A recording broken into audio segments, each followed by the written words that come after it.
going? I'm alright, thanks. Something wrong with how much steam comes out of this kettle. Steam doesn't look like a lot of kettle sound. This is one for a lot of steam. This is a very potent kettle. Possibly. How much water was in it? Possibly more than was necessary. So, Sam, what is the Promethean zone? Prometheans is an eternal dream in the mind of man. What more do you need to know? Nobody really knows what the Prometheans is. Nobody, the same as nobody knows who Prometheus is, quite, apart from a few of us, and those few of us who know do not dare to speak. Perhaps it's just a fact that in every age and in every time you'll get a moment when something's needed. And, I don't know, I think quite a lot of us have felt our whole life that no one was going anywhere, nothing was happening anymore, the intellectual journey of mankind is slow, blah blah blah, the entire postmodern angsty bullshit of our generation. But unlike the rest of the postmodern angsty generation, we decided that we would do something about it. And people decided that rather than sitting in our room writing poetry about vampires and graveyards and scratching our wrists like emos, that we'd get together and we'd come to one place and we'd start to talk. And instead of just painting random things as college professors told us to, we would paint things because we needed to, because some things had to be done. Because the moment mankind stops doing things, the moment it stops thinking, the cultural journey of mankind slows. And then we have no policies, then we have no views. There is one cause above all this that is important to us, and that is the maintenance of the dialectic, to make sure the internal battle and struggles of mankind's history continues, that we don't just fade away into the night of a whimper. No, make sure we have a roar. Right, who has their coffee with sugar? 2 please. 2 please, jolly good. I'm going to make that sprinkles. Do you have any other questions? Post-it to me from another point, New York. No, that's not. Still don't know. He lived alone in town. His friends were many and true. He drank and took the easy love of street girls that he knew. Then he met a girl one day, said, "Come home with me tonight." "Oh no," she cried, "I never will." And she left him there alone.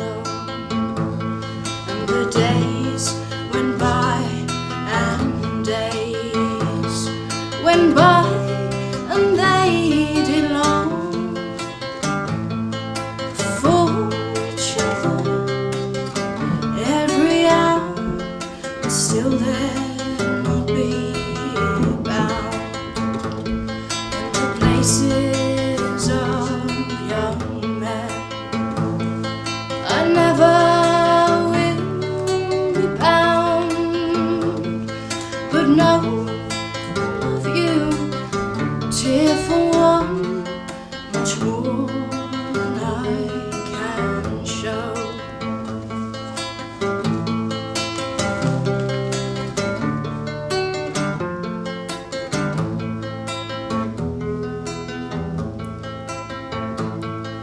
He could not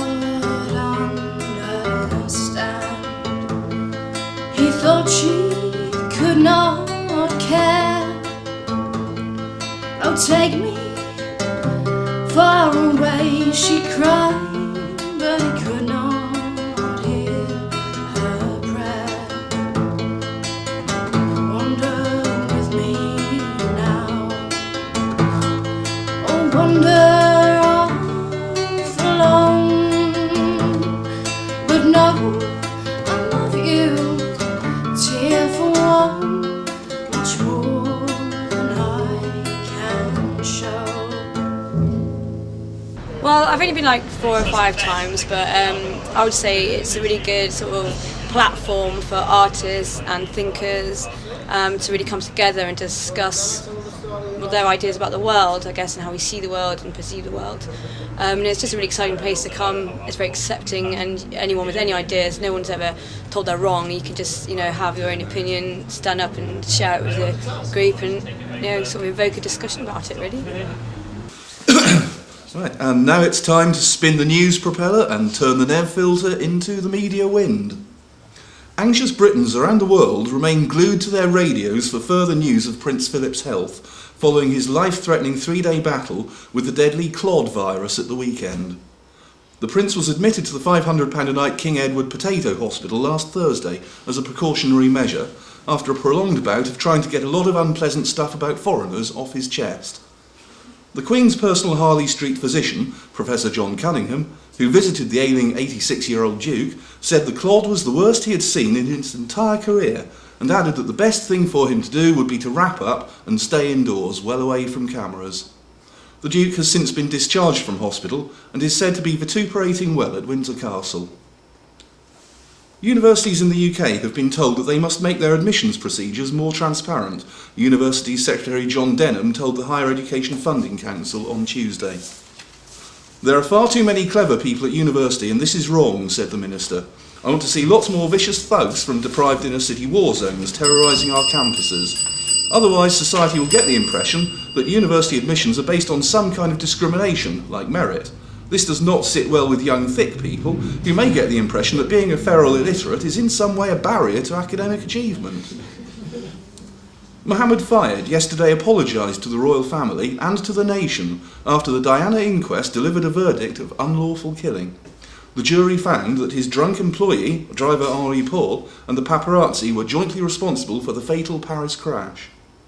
I humbly retract all my groundless hysterical accusations, said a repentant Fayed on the steps of the High Court.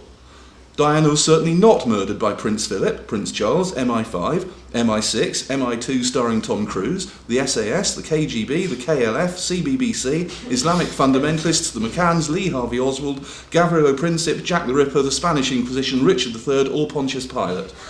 I would like to withdraw my patently ridiculous claims, and if any of these parties wish to seek compensation, my chequebook is still open after writing one out to cover the massive cost of this entire 10-year farce, which has dragged on for far too long because I was too pig-headed to see the nose in front of my face. At that moment, Prince Philip drove past in a white Fiat Uno, coughing loudly. Germ warfare, shrieked Fayed, running back up the steps. I demand a retrial. The Olympics officially got underway in London, with Britain's Connie Hook emerging victorious from the first round of the all-in torch wrestling competition. The eagerly awaited big fight began outside Wembley Stadium, with pro-Tibetan protesters making several attempts to break through the cordon of Chinese security staff and Metropolitan Police. At one point, the Chinese ambassador found himself holding the torch, but he managed to get rid of it before being tackled on the issue of human rights abuses. Faced with a particularly large group of protesters along the Fleet Street leg of the route, the police even directed the Olympic torch onto a London bus, where they fined themselves for smoking on public transport. Finally, the torch made it to the steps of 10 Downing Street, where Gordon Brown greeted the torch without actually touching it. "Hello, torch," he said, "how the devil are you?" With this moving speech, the torch wrestling contest was over. Former Blue Peter Women's Endurance Champion Connie Hook was declared the winner after managing to keep the torch from a protester who nearly broke through the ring of security. The losers, as usual, were the people of Tibet. And now we can push the Nev filter back into its hangar, ready for another flight of fancy next week.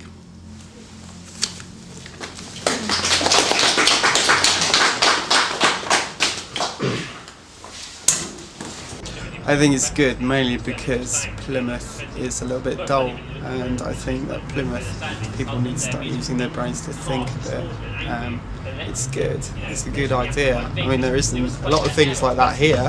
Well, there isn't anything, to be honest. Okay, this one's called Big Wave Waiting. Plane crashes, the gunfire flashes, the TV showing war vaguely. RTS presented during gameplay and in type E=MC² trooper. Fuck Afghanistan and fuck Iraq, I need a cigarette, I'll be right back. Time to take a nation, shorter than the occupation. America, fuck yeah. And oil bush hate is on the lips of every ineffectual pseudo-intellectual saying, my name is Legion, or was it some shady? I'm not sure, I guess it's better to look smart and do nothing. Does anyone really want the world to change?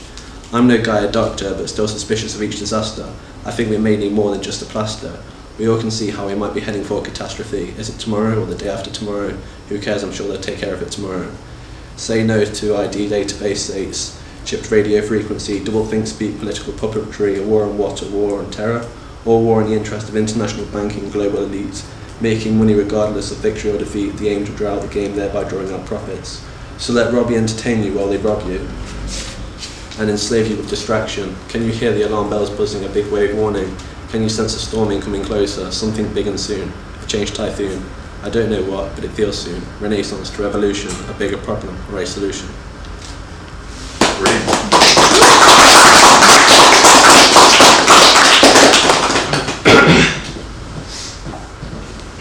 It's a good, relaxed discussion by the end of it, and it's something that you don't really get in schools or college.